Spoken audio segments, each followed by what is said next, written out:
Okay, what is it, do you suppose, about a goat that can calm a horse? Now, I assume that you've heard about this before, that people will travel with their goat when they have a racehorse that's nervous. They're used a lot at the track to keep animals calm. Some of the trainers even say that they have sort of a magical effect on the horse. And I started thinking about this in terms of what I teach, and I realized that the goat is doing the same thing. So an important word to understand is neuroception. Oops, got to back that up. Excuse me for a minute. Here we go. Get that back up. Okay, and that neuroception is the way that animals and people decide if a situation, other animal or thing is safe, dangerous, or life-threatening on a neural level, which means that that's what their nervous system is perceiving. Now, another important word to understand about what the goat is doing is co-regulation. And that's a term that's being used now in human therapy as well. And that's where actually a mutual exchange of comfort, support, and understanding arrived at by attunement with the other and grounding in a calm state of being. So the two important things to remember right there are the grounded present state of being and the attunement. An attunement in this situation means a deep listening state to the other being, so that in fact under the conscious brain your body is actually resonating with the same feelings that's going on with the other being. It turns out that humans can do this, what the goat does too. This is a picture of me with my horse Pi. And here again, I am using the tools of being very present and attuned with her. And there's a wonderful tool for doing this. It's called the trust technique. I am a practitioner of the trust technique, the only one on the east coast of North America right now that works with equines. And it's a program out of England, and it's in 32 countries now, and most of those are in Europe. The trust technique recognizes that people and animals share feelings, and they do so in 3 different ways. One, the feeling can come from the animal. Say you've been in this situation before. You are on your horse, and something starts to make your horse nervous. And of course, in a minute, you pick up on that same nervous energy. So that's one way we share feelings. Another way is that it starts with the human. And the human maybe, say, some of us have seen this too, a nervous rider gets on an old pluggy school horse, and then all of a sudden you see energy in the animal that you've never seen before. And the third way is a shared feeling.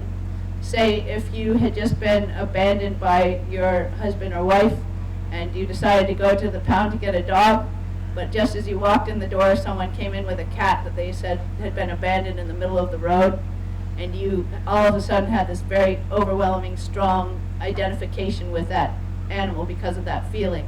And so then you would want that animal because the feeling attracted you to it. So the good thing about the trust technique is it teaches people how to take responsibility for that shared feeling and being able to bring your thinking levels down around it, which can also bring the animal's thinking levels down. So it breaks the cycle of overthinking. It's a two-step process. Step 1 is learning how to ground yourself in the present moment. And right now I'm not going to share the exact way that we do that, but I will tell you that the present moment is the only authentic space, because it's right here, right now. And when we're in that authentic space of right here, right now, nothing else around is going on. So you're almost always safe. And so the more that you can stay in the present moment, the more your nervous system comes down and regulates. It's also how meditation works. It makes you very grounded. And also I meant to say that when we give the present moment to an animal, it makes them feel calm and sleepy. And so on a nervous system level, if you wanted to think of that off the nervous system, there's two stages that our nervous systems can be in, or especially if we're talking about horses, is fight or flight or rest and digest. And so what this present moment does is it brings the animal down from the fight or flight response into the rest or digest part of its nervous system. And the present moment is, as I was saying, right here, right now, so it's grounding. Step 2 is learning how to deliver the feeling of the present moment to your horse at the horse's own pace, using what we call mindful regard. And that's that attunement that I was talking about earlier. That's where you watch it, and it's not only on a listening level, but also on a level of feel. And so you're really starting to pick up on that animal's feeling. Mindful regard is a deep listening tool. It's the way we deliver the present moment to the horse at his own pace, as I said. Now I'm going to give you the jar example. So since peace and unpeace can't be in the same place, the animal has to let go of his unpeace to become peaceful. And one of my favorite examples of what I do in my work is if that unpeace, if you had a jar and you had dirty water in the bottom of it, and that's that unpeace. And I have this nice picture of the present moment that I'm trying to deliver to the horse. As I pour that in, I have to let all that unpeace come out before I'm going to have the clear water in the glass. And so when I work with an animal and I offer that animal the present moment, I have to be willing to allow that animal to dump all that unpeace to become peaceful. So this doesn't look like what we usually see when I work with a horse. If I even have him on a line at all, I'll have a tremendous slack in the line, and I'm allowing that horse to express himself. So I would, on a nervous system level, it would be as if I said to the horse, with my offering the present moment, right now you can be peaceful. And the horse says, oh, that's a nice feeling, but I can't be peaceful because. Now, as I was just saying, since they can't be, they have to dump their unpeace. So this is the process that they would go through. So I first offer the feeling of peace, and the animal will pick up on it, and that's the acceptance. They'll start licking and chewing a little bit. But then they might say, oh, I can't be peaceful because that noise over there is scaring me, and so I'll look with them at what they're seeing. Or they might say, I can't be peaceful because I'm really itchy. Or they might say, I can't be peaceful because of whatever that is. And I just regard them at that stage. So I watch what the animal wants to express to me. If he looks over there, I'll look with him. If he's very tense, I'll see the tension in his body, and mine will start to mirror him. Now, when I start to mirror them, I don't mirror them from the outside in, but it's from the inside out. So that in the looking at the horse and just describing in my mind's eye how he looks, where he's tense, my body is actually picking up on that. And so the second, I don't know if you're saying this, so when they start pawing, scratching, head shaking, and so forth, that's the unpeace coming to the surface. And then when they start to yawn and sigh and shake their heads a little bit and their eyes go sleepy, that's all of the nervous system down regulating, and they're dumping that unpeace. So that bit of unpeace that's in them at that time is never there again. It doesn't mean that they can't get new unpeace, but for trauma horses, this is an exceptional work for them, because as you help them go into their parasympathetic, which is the rest and digest side of their nervous system, they start to regulate more, and they'll stay down for longer. It's like people with meditation. People come back from having PTSD from a war situation or whatnot. The longer that they practice meditation, when something makes them nervous or scares them, they aren't already up here and fly off the end of the chart. They're sort of, their nervous systems are regulating better and better. A very healthy nervous system in a horse will be able to go from a full-on run, panic, because it has to get away from something, right back down into grazing. And that's a beautifully functioning nervous system that can do that. But when a horse has experienced a lot of trauma, or because with people we tie them up or we tell them they can't fight, we take a lot of the process that they would actually run through or move through to get to the other side to re-regulate their nervous system. But since we shut that down, you've heard of shut down horses. That shut down horses when they get stuck somewhere in that process. To bring a horse back from that, if we can use this tool that can work to bring them back down into the rest and digest side of their ecosystem, their nervous system, they can do better and better over time. So let's see.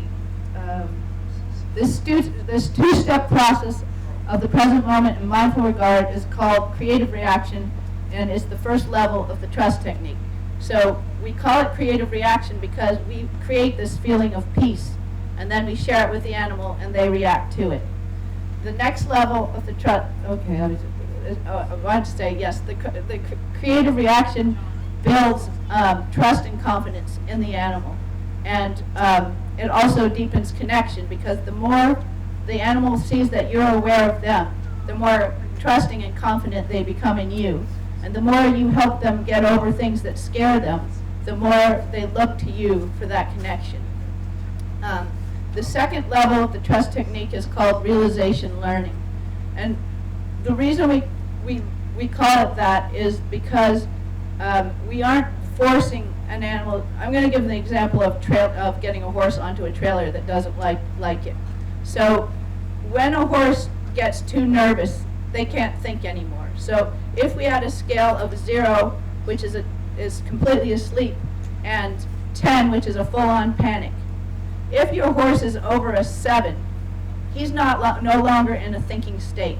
So you could drag him onto the trailer, you can scare him onto the trailer, but he's never going to learn or make an association that the trailer was okay. You have to get them down into the thinking area of their nervous system so that they can make a new association that something isn't as scary as they think it is. So when I work with the trust technique trying to get a horse onto a trailer, I would lead that horse towards the trailer. But the first moment I saw the horse holding his head stiffer, his feet starting to slow, his body shortening and getting tense, that's when I know that I want to stop, right there. And that's when I have this lovely down regulation tool, which many of us do not know for a very long time that we could actually had a tool that we could down regulate a horse with. So I there would get into my present moment. I would wait till I can see signs that that horse is coming down into his rest and digest part of his nervous system. I would wait there. We've now lovely cleared the space. He's been able to learn because his thinking's low enough that he's still safe standing right beside me right at this point. Then I would go, and you might find that from that point to the edge of the trailer, there was no more difficulty. This could have carried all the way on. He may have only needed that bit of confidence from me just there, but it might just be that he needs it now at the foot of the ramp. And so I would do the exact same thing. I wait till I see the littlest resistance in him. That's the first sign of his nervous system regulating up, and I may be able to even stop it before it's gone into that area. And then I would bring his mind back down and I would clear that. It's the most lovely, gentle tool for getting an animal reassociate, making new associations with things, because their thinking level is at a low enough place where they can actually do that. The last level of the trust technique I'm not going to talk about too much in my lecture today, but it's called trusted cooperation. And it's a whole new way of working with animals. It's completely different. It's based only on will, and it's a situation of mutual benefit. So once we get an animal's mind low enough, and our mind's low enough, we start to connect on a more flow state. And you can actually start to vision the kinds of things you want a horse to do, like maybe pick up its foot for you, or pick up its other leg for you, or eventually the master of this technique, James French, who I'll talk about in the end, he actually took a horse that had never been ridden before, worked with it, down-regulated it, started visioning that he was going to ask it if he could be on his back, and there's a lovely film of him going off riding on a horse that had never even ever experienced tack with him on its back going down a trail.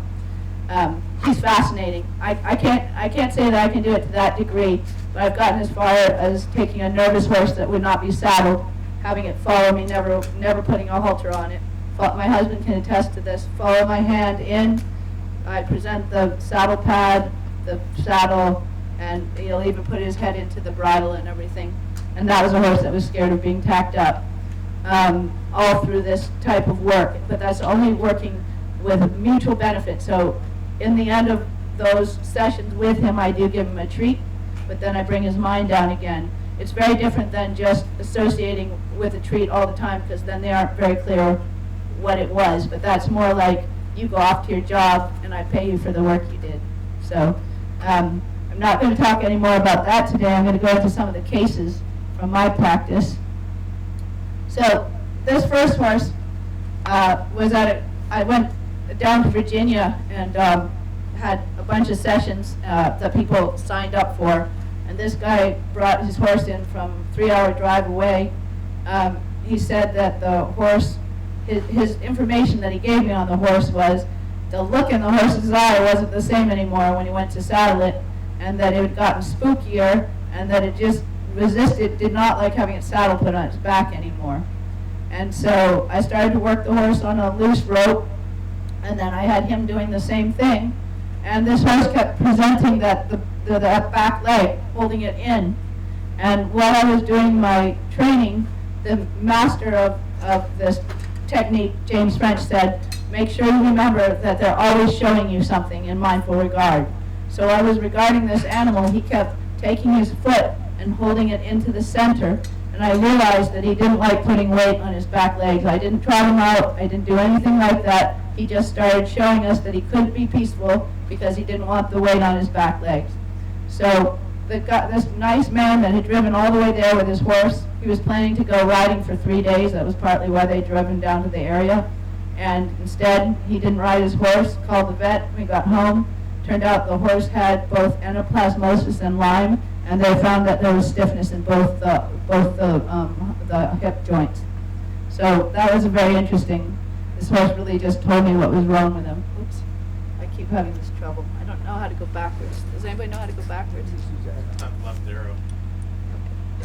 Okay, so this horse named Jade was also at the same. So I call it my tent revival now, because they were all such interesting cases, and they all came out with something that really helped them. This horse, Jade, we were told that she was spooky to ride, that she would get disconnected from her owner from time to time, but mostly that she had shipping problems.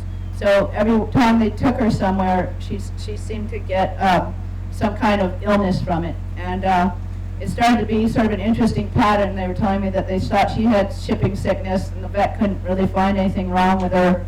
When they bought her, she had something that was like a trachea kind of problem. And then I started remembering that I'd seen this horse at a function I'd been at about 2 months before, and I remember that the vet was being called because it was having choke. I said, "Is that the same horse that was choking?" And they said, "Yes, that was the horse." And so what I realized when I started to work this horse is that she was really stuck in the fight or flight part of her nervous system, which means from probably some kind of past trauma had kind of locked her into a very hypervigilant state.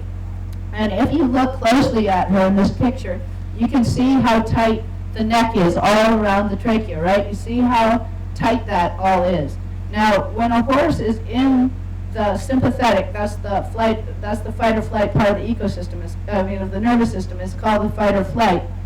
That part is the fight or flight is called the sympathetic. Sorry. When they're stuck there, all the nerves of the neck, throat, eye are all linked into that sympathetic nervous system. So when we started to do this work with this horse and put her into the parasympathetic, and she was stretching out, her neck was stretching out, all of a sudden she started to just have this huge drool onto the ground. All this just stuff was coming out of her, and it's because all of her neck muscles, all of this was loosening up, and it was allowing that to drain. she was having all of these various issues because that was so tight that food was catching in there, that, you know, when she would ship, that would get all so tight, she'd almost seem like she was having real issues with the bronchial and trachea. And so that was amazing to watch that all loosen up on that horse. This was an interesting case. Sometimes it's the person's mind instead of the horse's. We had been told about Angus, this mule, and this nice man Keith that owned him. Keith had said that Angus was really nice to ride, and his friend had broken for him. But every now and then, just out of nowhere, it seemed like Angus would just take off, and he was getting nervous about riding him. And so we started work with Angus, and he was walking all around, and this little dog over here that belongs to Keith also was running around sort of nipping at Angus's tail, and they were all very kind of high, and they weren't settling down very well. And finally I realized that Keith wasn't really being able to go into this present moment, even though I had described to him how to do it. And so I worked with him a little more on that. I said, forget about Angus being here. I just want you to really think about being in the present. And we worked with the tools that we teach in the trust technique. And pretty soon, all of a sudden, I could tell he'd gotten it because both the mule and the dog fell asleep all at once. So this horse here, Allie, I think was my most interesting case. This was a normal head position for this horse and eye position when we first met him.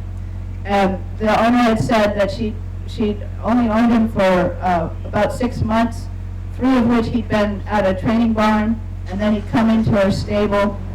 And she said he was super spooky. She said that even a leaf could frighten him. And when I went to visit him in his stall, this is how he would stand, like a giraffe with his head up in the air, the eyes glazed over, the neck pinched all thin. The poor horse had actually dents in his body from where the fascia had sucked in because he was so caught in that sympathetic, that fight or flight part of the nervous system. And so I went back and forth working with Ali for a long time, and his owner worked with him too. Here I wanted to show some work with Ali. So this was on the second visit. I was in the aisle with him. We first worked in his stall. You always want to work in their most comfortable surroundings first, and then take them out into a more and more stimulating place. And as I was standing in the aisle with him, I just want to show how when I'm in mindful regard, I didn't mean to be doing this with my body. It's just that when I'm in mindful regard with the animal, I'm concentrating on the animal so hard that my focus is really with them, that my body starts really picking up on what the animal is picking up on. And here we go down into the rest and digest part of his ecosystem. I'm in the present moment. He's feeling the feeling. You see how much more stretched out he is. Well, while we were watching him, remember that mindful regard I was telling about, where they're allowed to show what they want you to see, why they can't be peaceful. And this horse kept pointing to the other stall. Now, prior to this, on the first visit, I had asked the owner, have you ever seen this horse lie down and sleep? And she never had. And so we knew that he was sleep deprived. And we were waiting for him to be able to become calm enough so that he could really feel like he could sleep. And he was so nervous on her property. She had 2 other horses, but they were older. They'd been there a long time. They lived side by side in these 2 stalls, and Ali was over here in the stall all by himself. And he would stand in that position, staring either out the window or with his head caught up in the air. So when I brought him out in the aisle, he started to show me that he wanted to be in the stall that another one of the horses was in, next to the alpha horse. And he did this by constantly pointing his head into the stall over and over again. So I asked the owner right there if she'd be willing to switch the stalls. And this is what we got. We got so many big, wide releases from this horse that you could not see it. He released, and he released, and he released, and he released. And so she moved into that stall, and now he does sleep. He poops again. He was not pooping normally. He was really caught in a very sympathetic state of his nervous system. But he's come down so much that this last picture is just, that's Ali, how he stands in a stall now. It's so different than that first picture.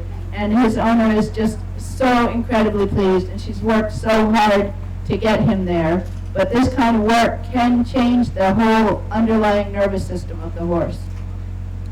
This was another horse that I worked with that came from Spain, and he had been neutered. He'd been a stallion in Spain, and they neutered him and then shipped him, and there was just too many things that happened to him all at once. He went into quarantine, and he was stuck in quarantine for a very long time. By the time he got to his new owner, he was just an absolute mess, really bad PTSD case. And he had been sort of stuck that way for 3 years, and she hadn't been able to do much with him. And he's starting to come around now. We started from the beginning of haltering him. He used to be nervous, turn his head away from the halter. I slowed her down. We did the realization learning, bring him down all the steps. Now he tips his head and he puts his nose in his own halter. These two were, Izzy and Ivan, were two feral horses that had been, they believed that they were supposed to be bucking horses, and they'd never been used, and they were feral. And they were sent to a kill pen, and a nice woman named Tracy adopted them, but then had never been able to do any work with them. The mare Izzy had been haltered a few times, and the gelding Ivan was just basically completely feral. They were able to feed them and take enough care of them. Luckily, their hooves seemed to be wearing down all right. They'd owned them for 2 years, and so I went to help them with them, and this was even in the first day of working with this mare Izzy. I just stood very patiently in front of her stall, and I went to go in. She went back, so I backed off. I kept giving her the present moment till she allowed me in the stall, and then I stood there giving her present moment, mindful regard. Pretty soon I saw that she was hooking on to me, and I invited her to follow me with that vision I told you about. I envisioned being able to walk her out of her stall, around the yard and back in, and that's exactly what I did. And this took less than 15 minutes. Then this was the next visit. I had her owner haltering her. Notice how she's got a very soft eye and tipping her nose right into the halter. And then this was with Ivan. Ivan wouldn't let you anywhere near him. I just came up and stand right next to him in the pasture now. So that's the present. Oh, actually, no, there's not. I have to give up these. I have to give the link. So if anybody wants to take a picture of this link, this is the link to the main Trust Technique website. It's James French's page. James French and Shelley Slingo were the founders of the Trust Technique. It's out of England. As I was saying in the beginning, it's in like 32 countries now. Most of the practitioners are in Europe. There's now, I think, 11 of us in the United States. I'm the only horse person on the East Coast right now. I think more are in the pipeline because it's getting it's just such fascinating, beautiful work that it's catching on really quickly. And that's the link to my website. And if anybody wants to work with me, I work on Zoom, or I can work in person in the Tryon area of North Carolina. Thank you. Questions?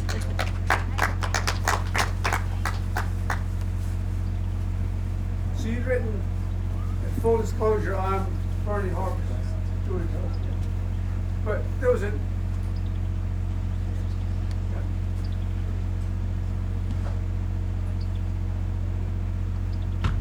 How do I get out of it? Do I just close it. Yeah. Did I take that out? Yeah. All right.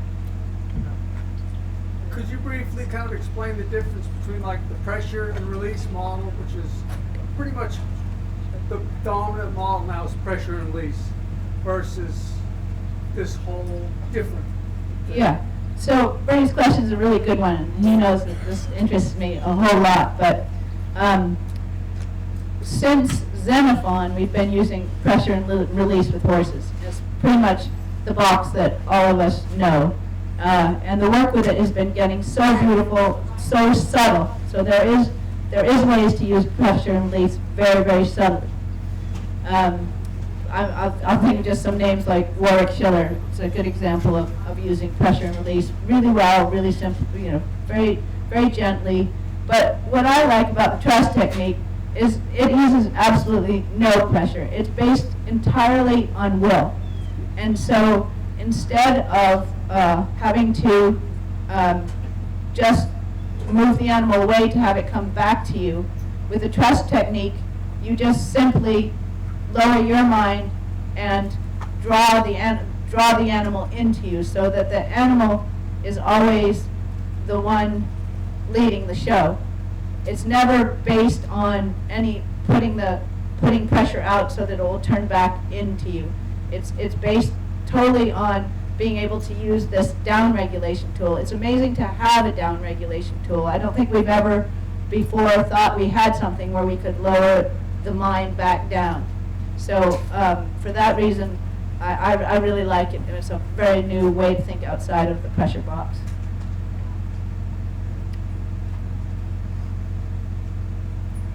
I was looking through your pictures and how you're reading the horse. I was a beginner 25 years ago. The choking thing with the muscles being really tight, I've been through choke with horses, with tango. You know, the first time you see choke, you know, you see the stuff coming out of their nose, their head's down low, they're parking out, you know, you're thinking the horse is going to die. And you call the vet and they says, well, he might be still okay by morning as long as they don't aspirate. Right. Now, I want to ask you this because this happened to me recently. Everybody's asked Ron or call Ron when something happens, okay? I'm not saying, but that's the way my life is. The neighbor called me. Her horse had choked. And I've never seen this before in equestrian. The horse, you'd be holding him, he would throw himself on the ground, like just slam himself on the ground and give you rope burns on your hand while he was choking. Then he would sit upside down like this. And then after he was in that position, then he'd get back up, he would be normal again. And that was a sign of choke. I've never seen it before. And I was going to ask you if you ever seen that or seen a horse throw himself on the ground. I've not seen that. I've seen horses throw themselves on the ground in distress, but I don't know. They're smart animals. He probably knew what he was doing for himself. I don't know. I'm willing to believe that he did know what he was doing. Yeah, just like in Heineck, I guess. Yeah. Yep.